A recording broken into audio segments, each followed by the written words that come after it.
ইমানদার ওলামাদের জমিনে। অতএব আজকে ব্রাহ্মণবাড়িয়ার জমিন থেকে কিশোরগঞ্জের ওই চূড়ান্ত বেয়াদব ফজলুর রহমানকে স্পষ্ট করে বললাম, তোর মতো বেয়াদব গত 100 বছরে বাংলাদেশে জন্মায় নাই। তুই স্বাধীনতার পক্ষের না, তুই স্বাধীনতার শত্রু, তুই এদেশের শত্রু বেটা।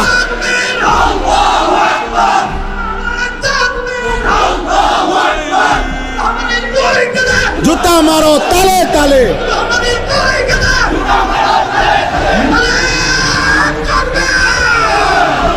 কিশোরগঞ্জের ওই বেয়াদব গত 60 বছরে তোর মতো বেয়াদবের মতো কথা বাংলাদেশে কোনো নাস্তিক মুরতাদ, কোনো স্বঘোষিত মুরতাদ এত বড় কথা বলে নাই।